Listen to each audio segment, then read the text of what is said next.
तो आइए शुरू करते हैं आज का लेसन। ये 1.1 का 6 का 1 नंबर क्वेश्चन है। इससे पहले 1 से लेकर 5 तक का सोल्व कर दिया गया है पार्ट 1 और 2 में। तो इसमें कहा जा रहा है कि निम्नलिखित विवरणों से एक चर वाले द्विघात समीकरण का निर्माण करें। एक आयताकार क्षेत्र के विकर्ण की लंबाई 15 मीटर है तथा उसकी लंबाई चौड़ाई की अपेक्षा 3 मीटर अधिक है। तो इसका इस तरह से हम आगे एक आयताकार क्षेत्र का निर्माण कर लेते हैं। इसमें से ये विकर्ण जो है, विकर्ण की लंबाई 15 है, तो ये हो गया चौड़ाई। तो चौड़ाई कहा गया कि चौड़ाई जो है, लंबाई जो है चौड़ाई की अपेक्षा 3 मीटर अधिक है। तो चौड़ाई x मान लेते हैं, तो लंबाई कितना होगा 3 मीटर अधिक, तो x + 3। तो यहाँ पर लिखते हैं मान लिया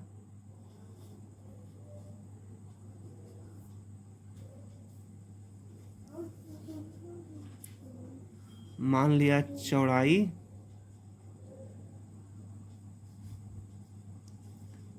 x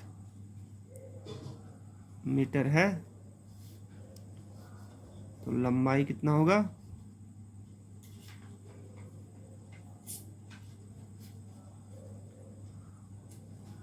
x + 3 होगा। तो प्रश्नानुसार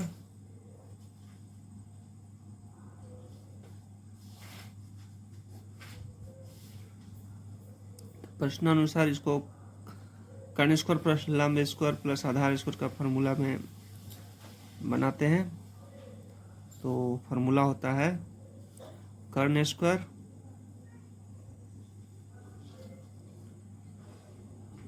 बराबर लंब स्क्वायर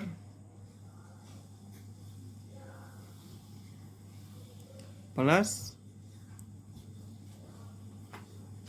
आधार स्क्वायर।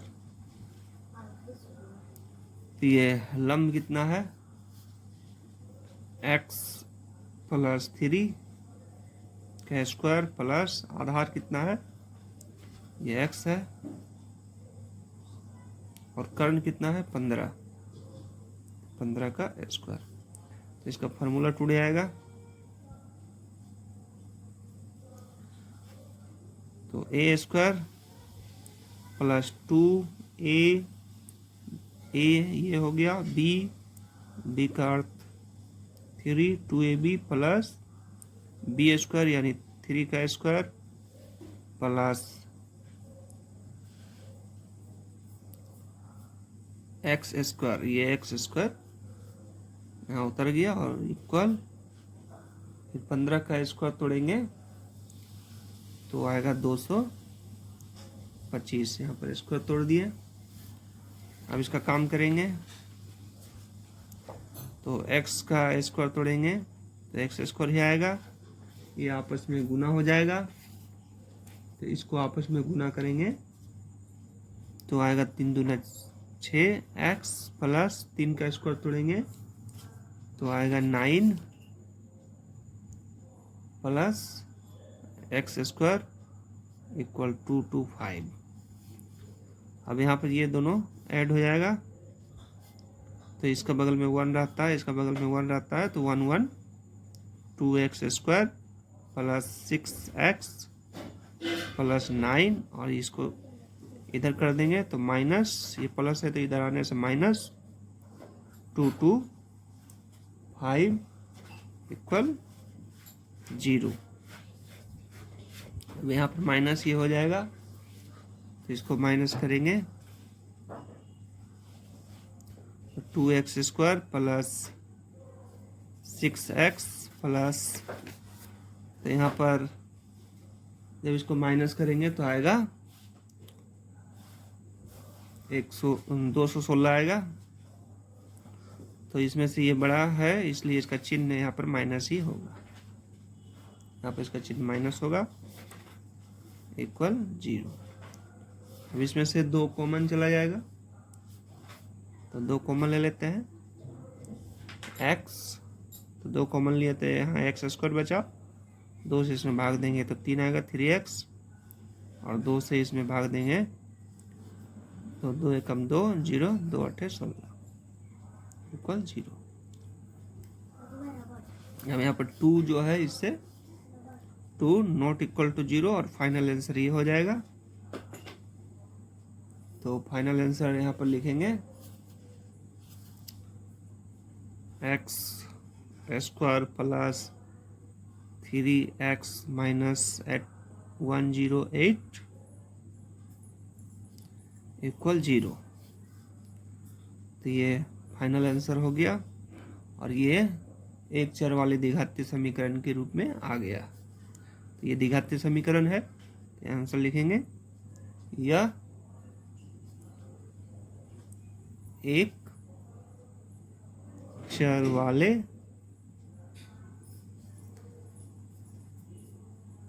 द्विघात समीकरण है।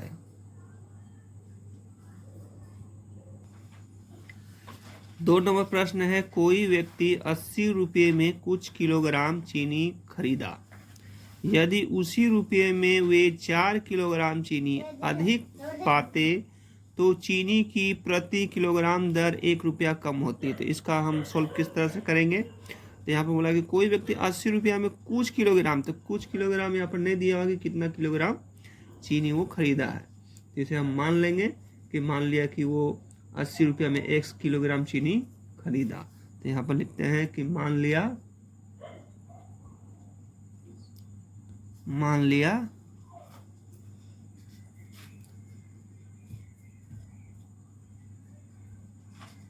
कोई व्यक्ति 80 रुपये में 80 रुपये में कितना x मानेंगे, x किलोग्राम चीनी खरीदा। तो जब हम मान लिए कि 80 रुपये में x किलोग्राम चीनी खरीदा, तो 1 किलो चीनी का मूल्य कितना हो जाएगा, तो यहाँ पर लिखेंगे 1 किलोग्राम, 1 किलोग्राम चीनी का मूल्य। तो 80 रुपया में यदि 1 किलोग्राम चीनी मिलता है तो 1 रुपये में कितना किलोग्राम मिलेगा, इससे भाग कर देंगे, डिवाइड कर देंगे, तो 80/x, तो ये x से डिवाइड हो जाएगा। अब क्या बोल रहा है कि यदि उसी रुपये में मतलब क्या होगा, यहाँ पे लिखेंगे अब 80 रुपया में, यानी उसी रुपये में मतलब 80 रुपये में ही वो कितना किलोग्राम चीनी पाएगा। पहले x किलोग्राम चीनी पड़ता था, अब वो 4 किलोग्राम अधिक मिलेगा। तो 80 रुपये में x + 4, ये इतना अधिक पाएगा kg चीनी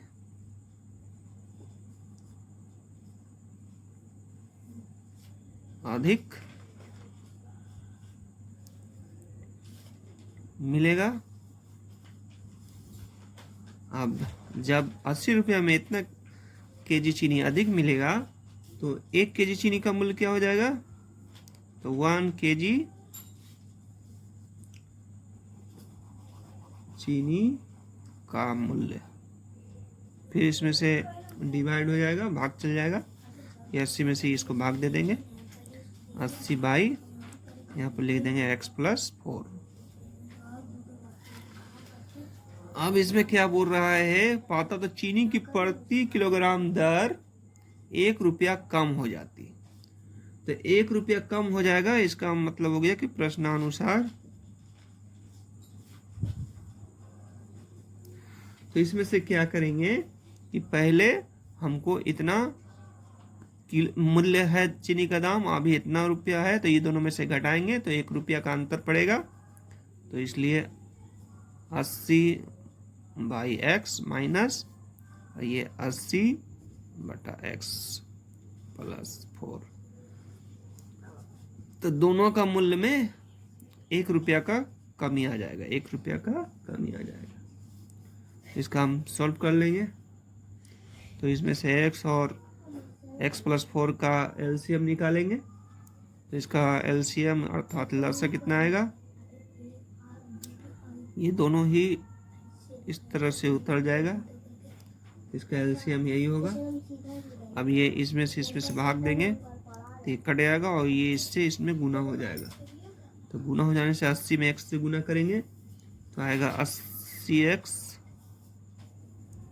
फिर प्लस, फिर 80 को 4 से गुना करेंगे तो 320 आएगा, फिर माइनस ये इससे भाग देंगे तो ये दोनों कट जाएगा, x बचेगा, और x से 80 में गुना करेंगे तो 80x इक्वल 1।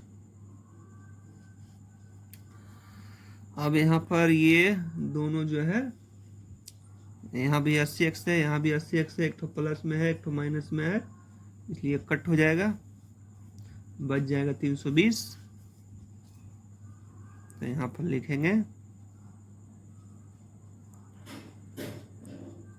320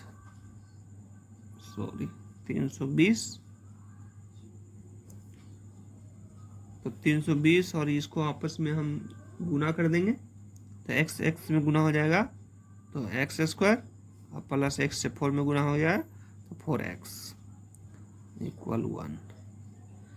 अब यहाँ पर क्या करेंगे, क्रॉसिंग करेंगे, इसका नीचे ये बटा में है तो इसको भी बटा में कर लेंगे, यहाँ क्रॉसिंग करेंगे। तो क्रॉसिंग करने से कितना आएगा, तो सबसे पहले इधर से क्रॉसिंग करते हैं, तो यहाँ पर बना देते हैं। तो क्रॉसिंग करेंगे तो आएगा x स्क्वायर प्लस 4x, ये दोनों को 1 से गुना करेंगे इतना ही आएगा, और 1 से 320 में गुना करेंगे तो 320 ही आएगा।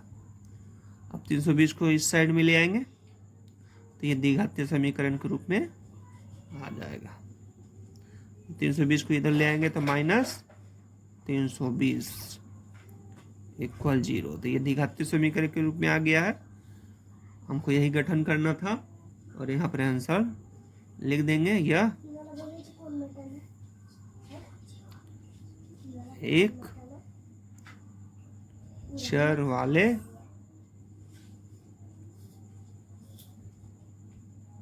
द्विघात समीकरण है।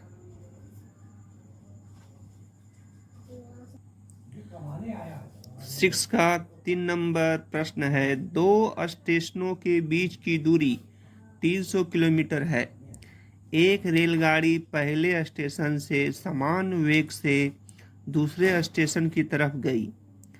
यदि उसका वेग 5 किलोमीटर प्रति घंटा अधिक होता तो उसे दूसरे स्टेशन पर पहुंचने में 2 घंटा कम समय लगता। तो यहाँ पर 5 किलोमीटर प्रति घंटा अधिक होगा स्पीड, तो दूसरे स्टेशन पर जरूर वो 2 घंटा कम समय में ही पहुंचेगा, लेकिन शुरुआती जो है उसका स्पीड कितना है नहीं दिया गया है। यहाँ पर लिखा गया है कि 2 स्टेशनों के बीच की दूरी 300 किलोमीटर है। तो 2 स्टेशन है, मान लीजिए यहाँ एक ठो स्टेशन है, यहाँ एक ठो स्टेशन है, और ये स्टेशन के बीच की दूरी जो है 300 किलोमीटर है। लेकिन ये 300 किलोमीटर जब ट्रेन जाएगी तो इसका पहली बार जब जाएगी तो उसका वेग यहाँ पर नहीं दिया गया है। तो इस वेग को हम इसे मान लेंगे कि मान लिया प्रारंभ में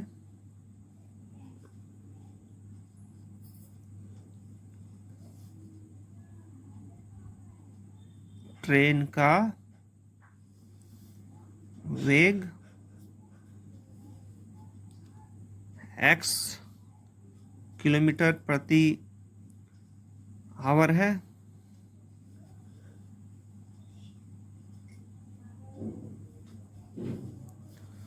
तो हम शुरू में ट्रेन का वेग मान लिया कि 1 किलोमीटर प्रति घंटा है, तो 1 किलोमीटर प्रति घंटा है तो इसको 300 किलोमीटर जाना है। तो हम 300 किलोमीटर जाने में कितना समय लगेगा वो निकालेंगे सबसे पहले। तो यहाँ पर लिखेंगे 300 किलोमीटर जाने में लगा समय। तो 300 किलोमीटर जाने में लगा समय, तो इसमें x से इसमें भाग कर देंगे, तो 300/x घंटा लगेगा।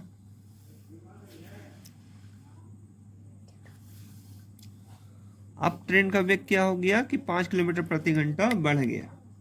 तो अब ट्रेन का वेग कितना हो जाएगा, पहले x था, अब 5 किलोमीटर बढ़ जाने से अब इसमें ऐड हो जाएगा। तो अब ट्रेन का वेग कितना हो गया, अब ट्रेन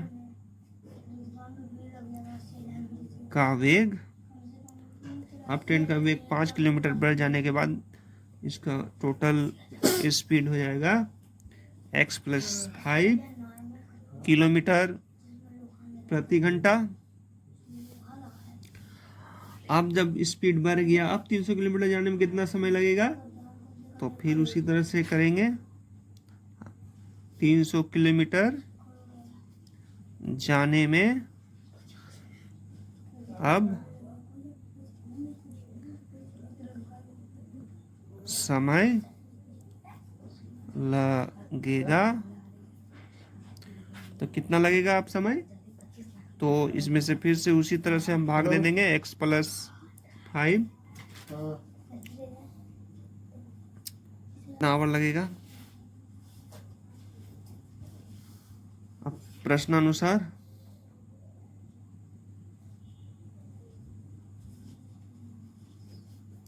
तो देखिए यहाँ शुरुआत में 300 किलोमीटर जाने में लग रहा था 300 बाई इतना आवर घंटा लग रहा था, और फिर 5 किलोमीटर जब बढ़ गया तो इतना हो गया। अब दोनों का अंतर कितना बोल रहा है कि 2 घंटा कम समय लगता है। तो इसमें से ये दोनों यहाँ पर अंतर कर देंगे, 300/x - 300x + 5। तो ये दोनों जब अंतर लिखा हुआ है कि दोनों का अंतर कितना है, 2 घंटा कम है, ये 2 घंटा कम है। तो इसको सोल्व कर लेंगे। पर x और इसका x + 5 का एलसीएम कितना आएगा, x + 5, ये दोनों एलसीएम उतर जाता है, तो ये x में से x भागा देंगे तो ये कट जाएगा, और 300 से इसमें गुना करेंगे तो आएगा 300x प्लस, अब 300 से 5 में गुना करेंगे तो आएगा 1500, फिर ये माइनस, अब ये कट गया, अब x से इसमें गुना करेंगे तो 300x = 2। अब इसमें से क्या होगा कि ये -300 और यहाँ प्लस, ये कट हो जाएगा, तो यहाँ 1500, इसमें गुना कर देंगे दोनों को, तो दोनों को आपस में गुना करेंगे तो आएगा x² + 5x = 2। अब यहाँ पर क्रॉसिंग होगा, इसलिए ये बटम है तो इसको भी बटम कर लेंगे, इधर से क्रॉस मल्टीप्लिकेशन करेंगे तो आएगा 2x² + 5 दूना 10 x = 1 से 1500 में गुना करेंगे तो 1500 ही आएगा। अब इसमें से क्या करेंगे कि ये इधर कर देंगे, तो 2x² + 10x, ये इधर आ जाएगा, तो -1500 इक्वल। अब इसमें से 2 कॉमन चल जाएगा 2 से, तो यहाँ पर 2 कॉमन लेंगे,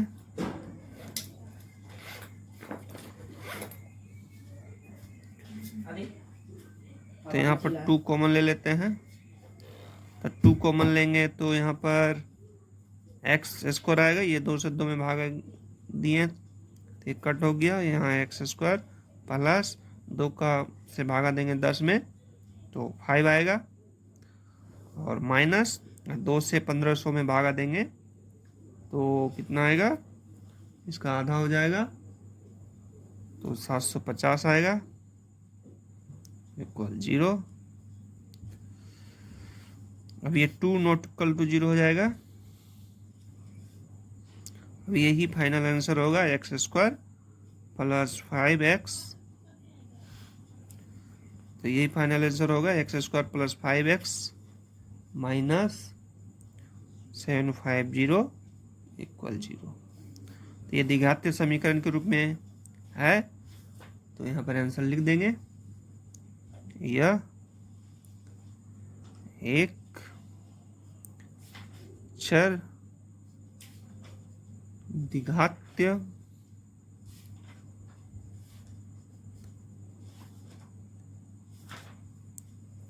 समीकरण है।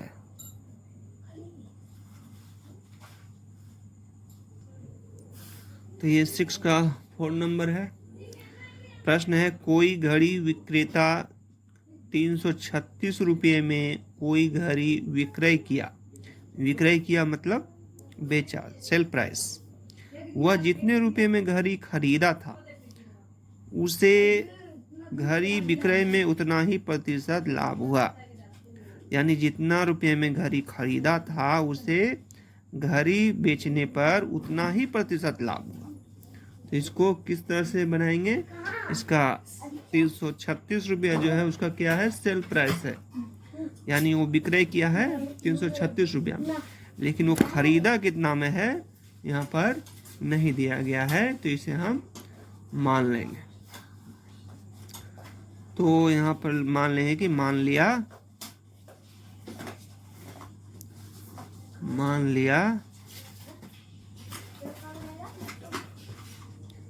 घड़ी का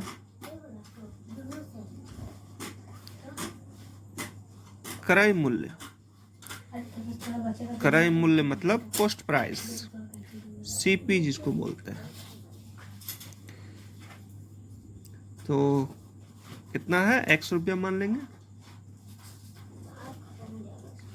तो अगर घड़ी का क्रय मूल्य x रुपया है तो यहाँ पर बोला है कि उतना ही प्रतिशत लाभ होता है, जितना में घड़ी खरीदा था, बोल रहा है कि जितने रुपए में घड़ी खरीदा था उसे घड़ी विक्रय में उतना ही प्रतिशत लाभ होता है, यानी 1% ही लाभ होता है। तो उसे लाभ कितना होता है, उसे लाभ होता है 1% ही लाभ होता है।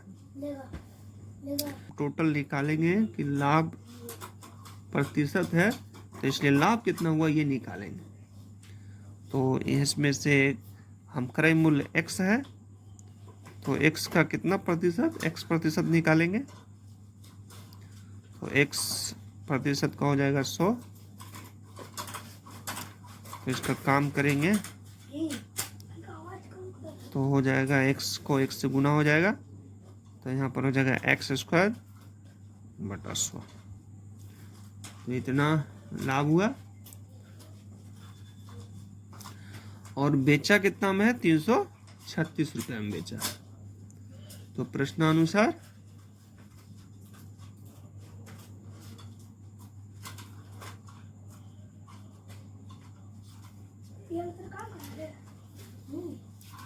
तो बेचा है 336 रुपया में, इसका मतलब हुआ कि क्रय मूल्य, ये क्रय मूल्य कितना है, x रुपया, और प्लस लाभ हुआ है इतना। तो ये दोनों को अगर हम जोड़ेंगे, ऐड करेंगे, तो हमें 336 रुपया ही मिलेगा।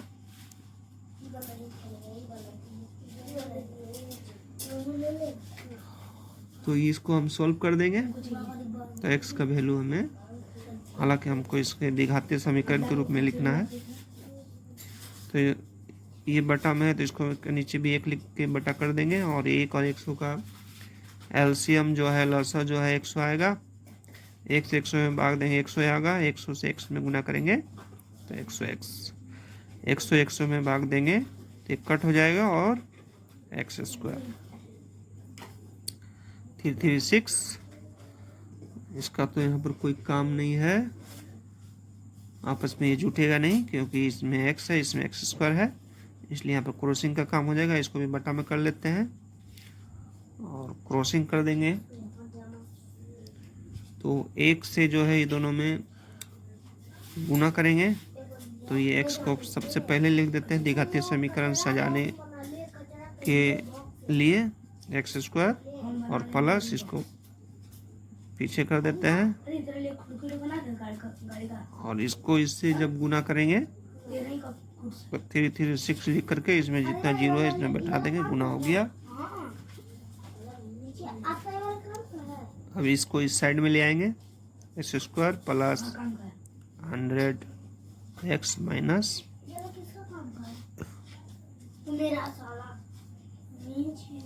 तो इतना आ गया और ये द्विघातीय समीकरण के रूप में है, इसमें कॉमन तो नहीं जाएगा तो यह आंसर हो गया। तो यहाँ पर लिख देंगे यह एक चर वाले द्विघात समीकरण है।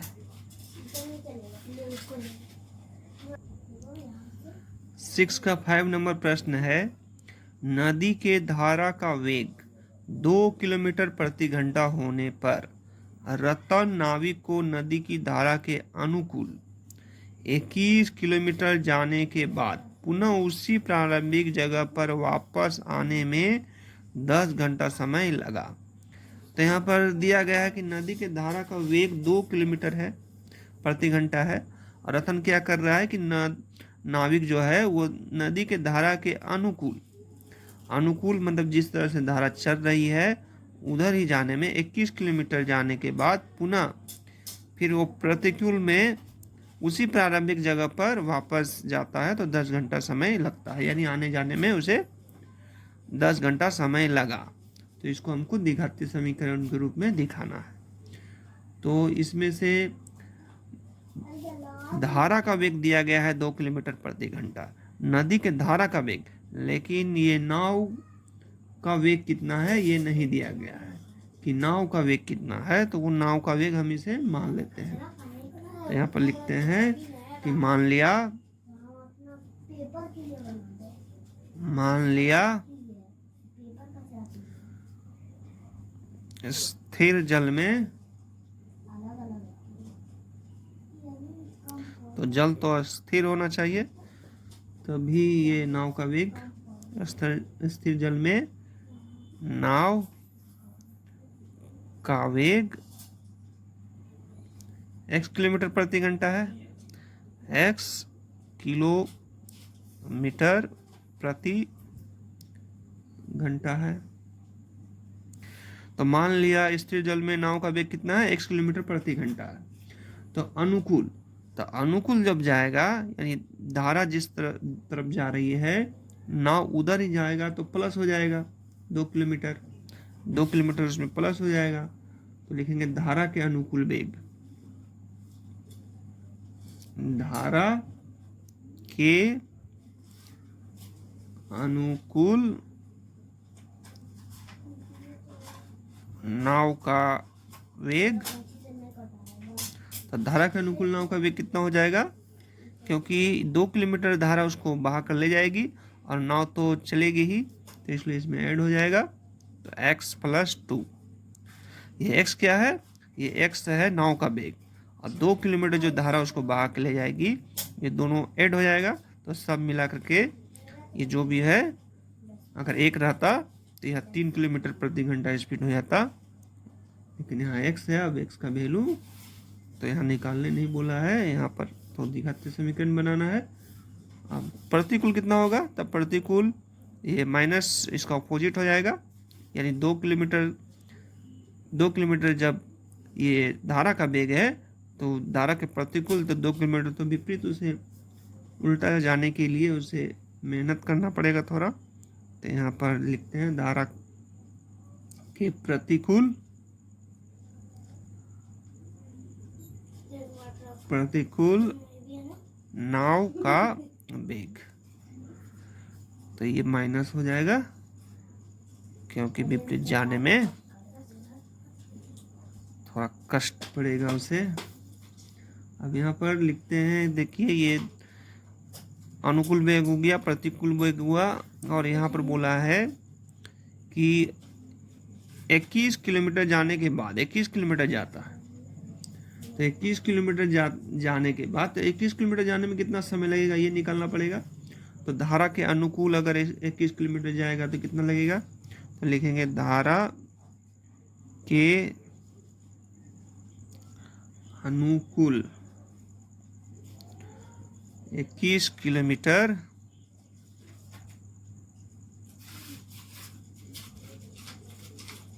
जाने में लगा समय। तो कितना समय लगेगा, तो इस समय से जो है भाग दे देंगे तो उतना ही समय लगेगा।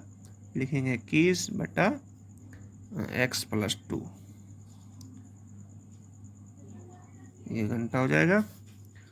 उसके बाद प्रतिकूल जाएगा तो 21 किलोमीटर ही वापस उसको लौट के जाना है, तो इससे भाग देंगे। लिखेंगे धारा के प्रतिकूल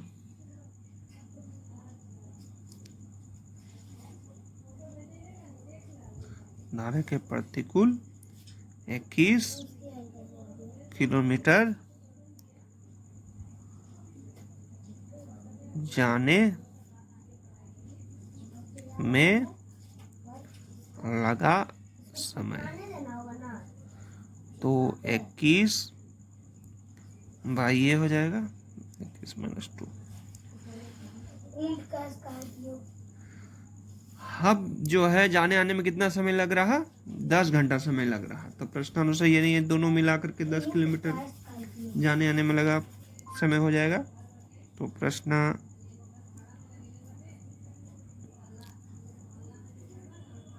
प्रश्नानुसार उसको जाने में लग रहा 21/x+2 घंटा लग रहा, और उधर से वापस आने में लग रहा 21/x-2। तो दोनों मिला के कितना बुक में दिया हुआ है, 10 घंटा समय लग रहा। तो इसको सॉल्व करेंगे तो इसमें से ये दोनों का एलसीएम निकलेगा। तो इसका एलसीएम दोनों ही उतर जाएगा, x+2 और x-2। तो इसका एलसीएम इतना आ गया, लसा इतना आ गया। अब क्या करेंगे, इससे इसमें भाग देंगे तो ये कट जाएगा, और इससे दोनों को गुना करना है। तो 21 को x से गुना करेंगे तो कितना आएगा, 21x। अब 21 को 2 से गुना करेंगे तो 21 दूना 42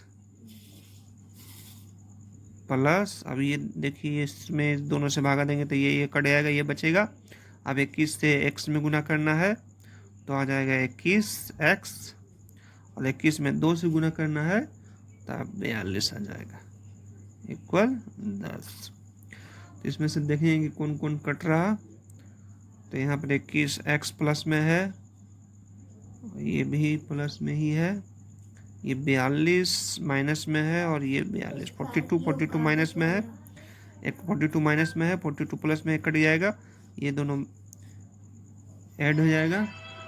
तब आएगा कितना, तो आएगा 42x, और नीचे आपस में जो है ये एक तो फार्मूला में है, तो इसका तो ये जो है a+b a-b a square minus b square का फार्मूला में है। तो डायरेक्ट इसका क्वेश्चन लिख देते हैं हम। तो इसका प्रश्न लिख देने से ही इसका यहाँ पर a स्क्वायर और माइनस बी स्क्वायर, तो बी स्क्वायर मतलब 2 का स्क्वायर कितना होता है 4। तो ये डायरेक्ट ऐसे गुना करके भी लिख सकते थे, तो ये लंबा हो जाएगा, इसलिए इसे फार्मूला के हिसाब से इसे सोल्व कर दिए, और यहाँ पर आ जाएगा 10/1। अब यहाँ पर क्या होगा, क्रॉसिंग होगा। तो इसको क्रॉसिंग करते हैं, 10 से x स्क्वायर में गुना करना है तो आ जाएगा 10x स्क्वायर माइनस 10 को 4 से गुना करेंगे तो आ जाएगा 40, और इधर इससे गुना करेंगे तो 42x। ये 42x को उधर ले आना है, तो यहाँ पर सॉल्व कर देते हैं।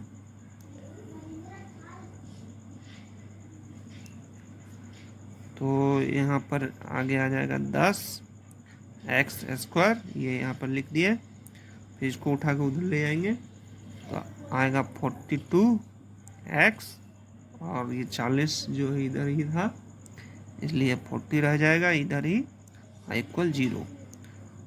तो ये 2 इसमें कॉमन चला जाता है तो चला जाएगा, तो इसमें 2 कॉमन ले लेंगे हम। तो 2 कॉमन लेने से 2 से सब में भाग दे देंगे, तो 2 से 10 में भाग देंगे 5 आएगा। 5x² माइनस 2 से इसमें भाग देंगे 21 आएगा, और 2 से इसमें भाग देंगे तो 20 आएगा। तो यहाँ लिखा जाएगा 2 नॉट इक्वल 0, और फाइनल ये आंसर होगा 5x² माइनस 21x और माइनस 20 इक्वल 0। ये हो गया। अब यहाँ पर हम लिख देंगे नीचे कि यह एक द्विघातीय समीकरण के रूप में है। यह एक चर वाले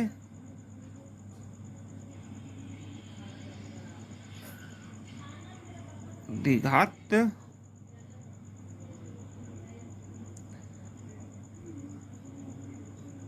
समीकरण है।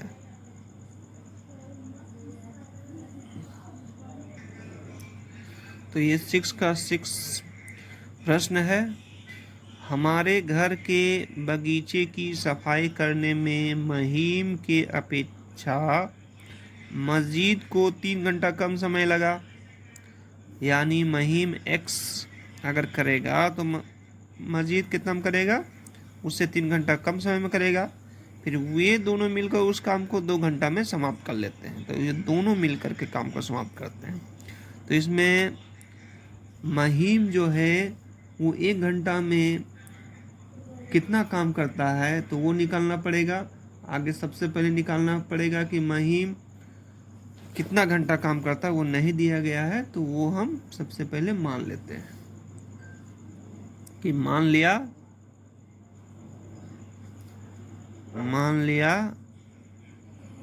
महीम, तो महीम जो है घर की सफाई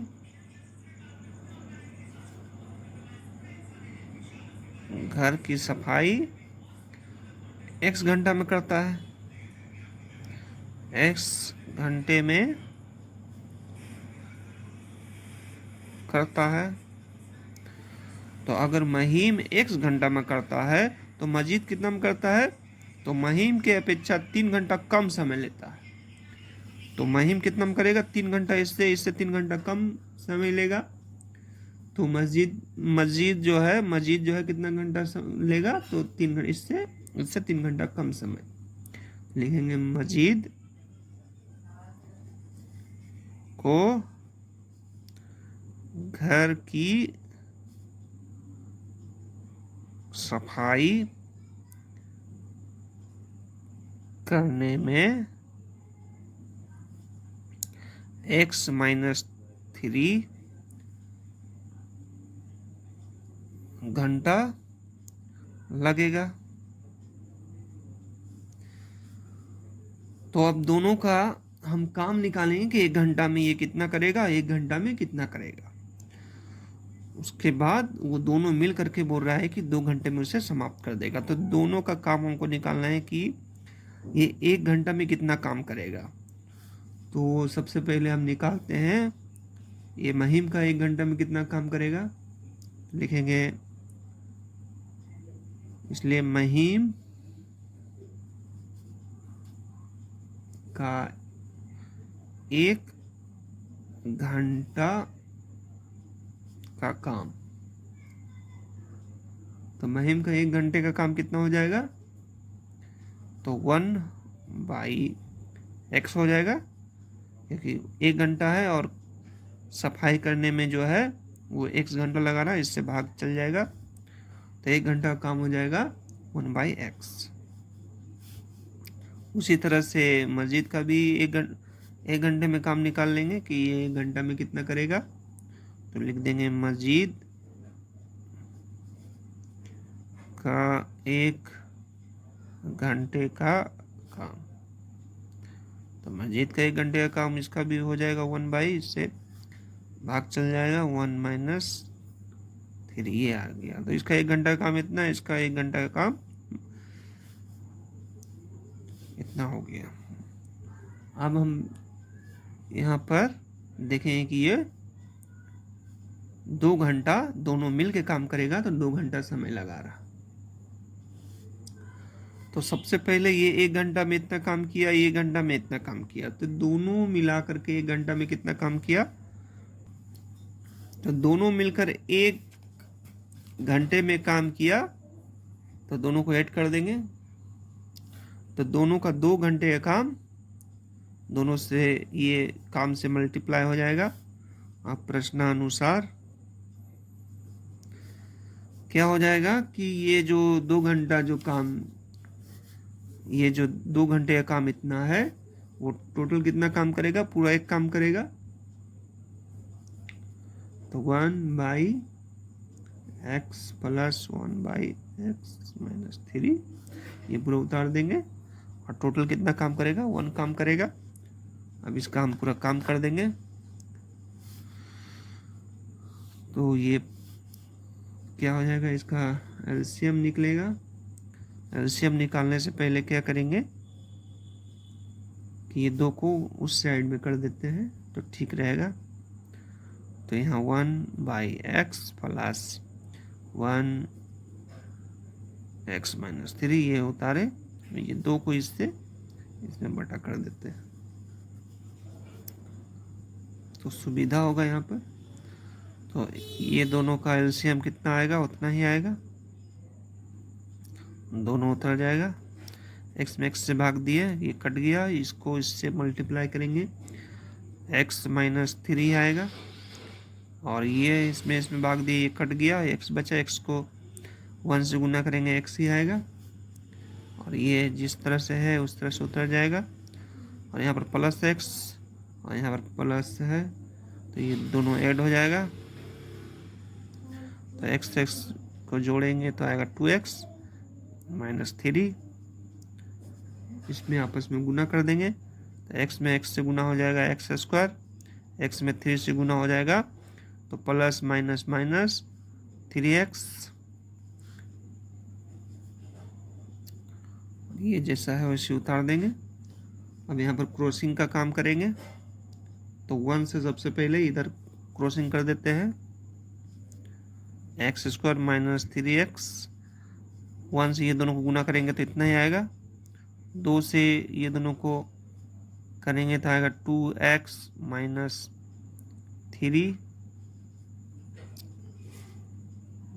सॉरी ये 2 से गुना हो जाएगा तो 2 दूना 4 हो जाएगा, 2 दूना 4x, और यहाँ माइनस, और 3 दूना 6 हो जाएगा।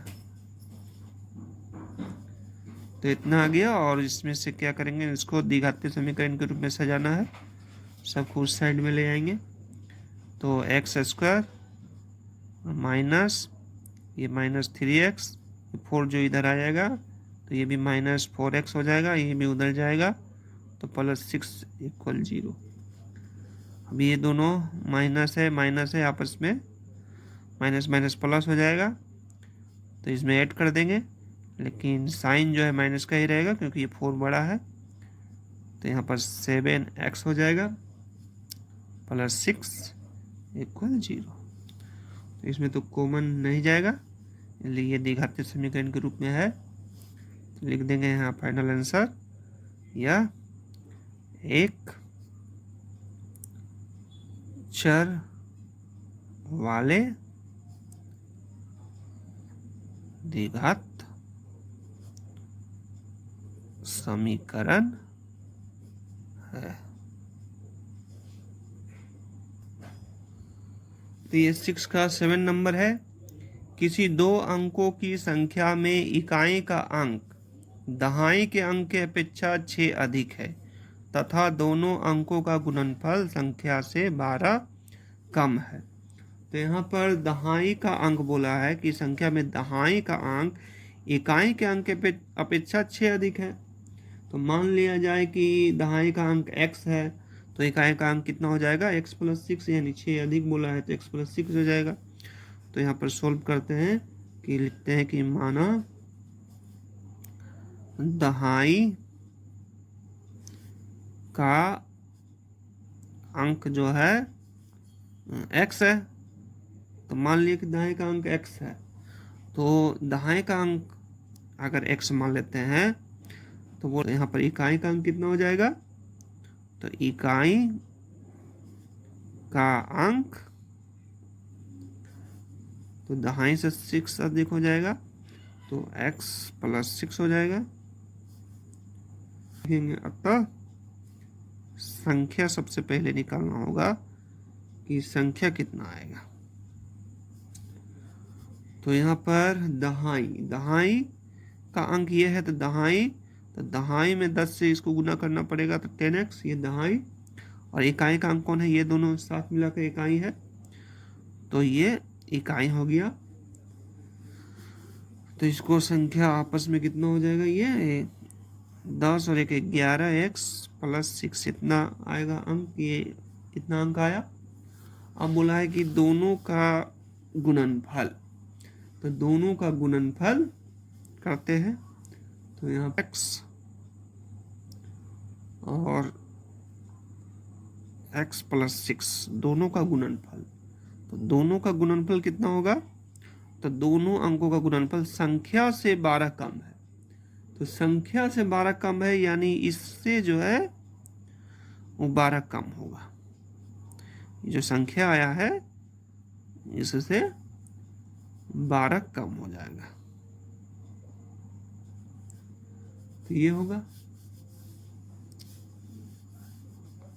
अब इसका सॉल्व कर देंगे, तो यहाँ पे दोनों को गुना करेंगे तो कितना आ जाएगा, तो यहाँ पर क्या हो जाएगा, इसमें से गुना किए हैं तो आया x², यहाँ पर 6x, और ये 11x उतर गया, और इसमें से माइनस किए, प्लस माइनस 6 आएगा, लेकिन चिन्ह जो है वो माइनस का ही रहेगा क्योंकि 12 है। x² 6x, और यहाँ पर ये 11 जो उधर जाएगा तो 11x - 6 = 0। तो यहाँ पर दोनों को काम करेंगे तो x² ये घट जाएगा तो आएगा -5x, और माइनस यहाँ माइनस था तो इधर आने से प्लस हो जाएगा, +6 = 0। तो ये द्विघातीय समीकरण के रूप में आ गया। तो इसका फाइनल आंसर लिख देंगे, यह एक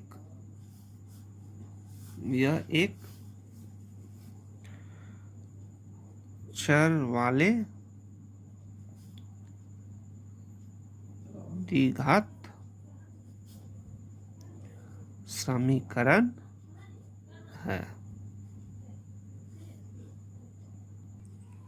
तो ये 6 का 8 नंबर है। 45 मीटर लंबे और 40 मीटर चौड़े एक आयताकार खेल के मैदान के बाहर चारों तरफ समान चौड़ाई का एक रास्ता है और उसका क्षेत्रफल 450 वर्ग मीटर है। तो यहाँ पर एक ठो आयताकार इस तरह से मैदान है, और इस आयताकार मैदान का जो लंबाई जो है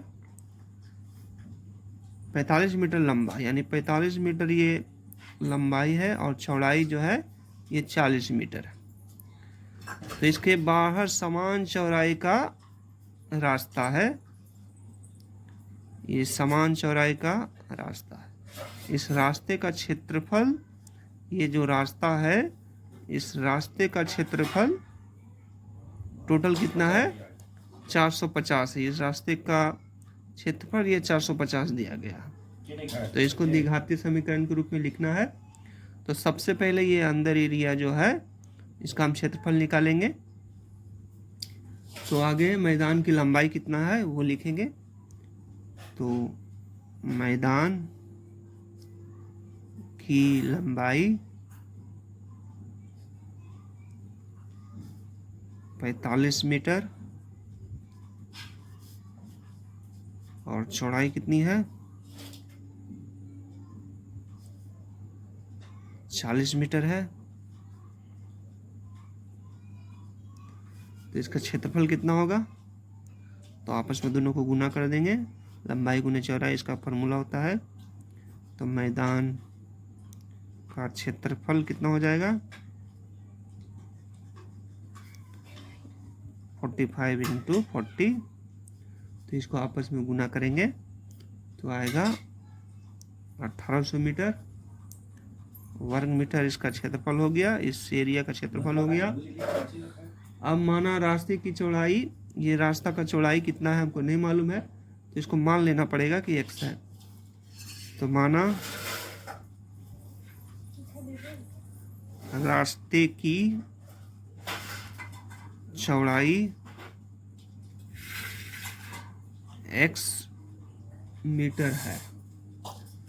तो जब ये रास्ते की चौड़ाई x मीटर है तो ये x है, तो इधर भी x होगा और इधर भी x होगा, चारों तरफ x होगा।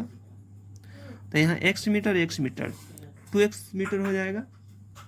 तो माना रास्ते की चौड़ाई x मीटर है तो ये चौड़ाई दोनों तरफ बढ़ जाएगा। तो यहाँ पर लिखेंगे रास्ता सहित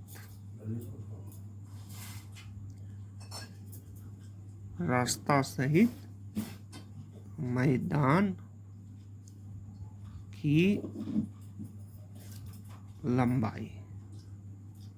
तो रास्ता सहित मैदान का लंबाई कितना हो जाएगा, आगे लंबाई कितना था 45 है, तो 45 प्लस और दोनों तरफ जो है लंबाई बढ़ गया x, तो यहाँ 2x हो जाएगा। उसी तरह से चौड़ाई भी बढ़ जाएगा। तो रास्ता सहित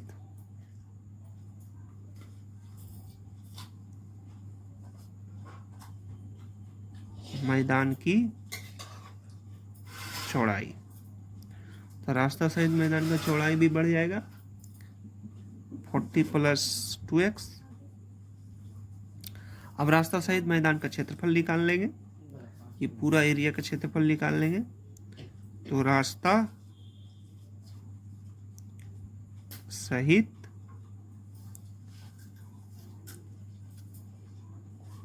मैदान का क्षेत्रफल,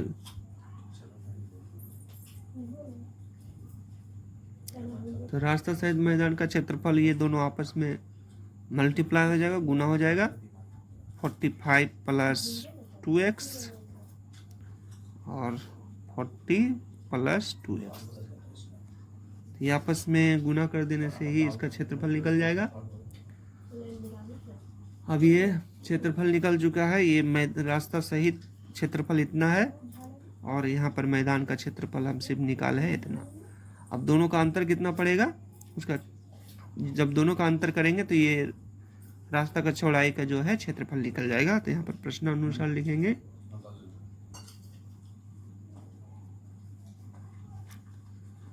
तो ये आगे ये पूरा मैदान, रास्ता सहित मैदान का क्षेत्रफल 45 + 2x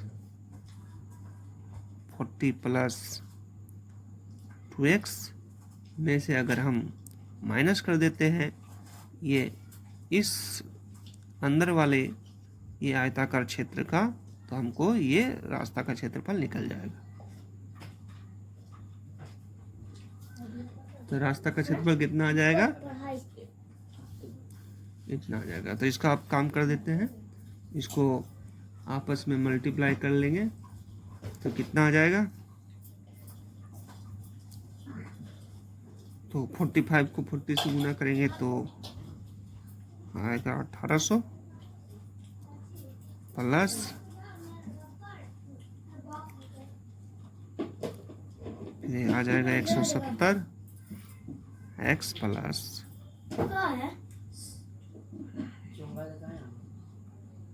4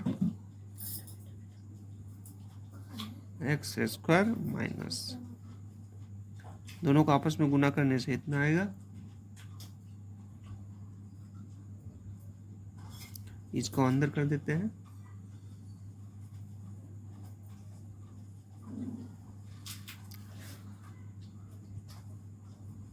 अब इसमें से ये दोनों कट हो जाएगा। इसको हम द्विघातीय समीकरण के रूप में सजा लेते हैं।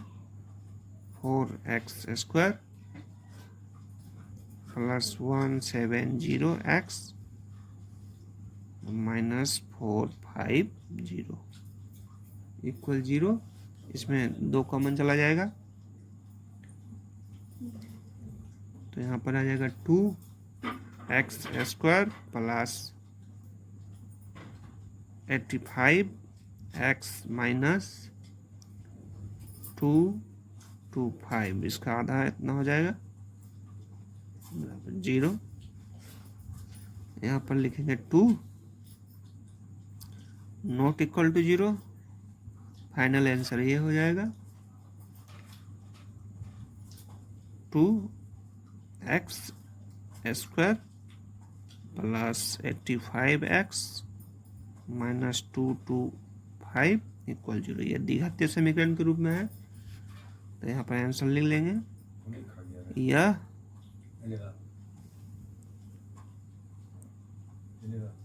एक चर वाले द्विघात समीकरण है।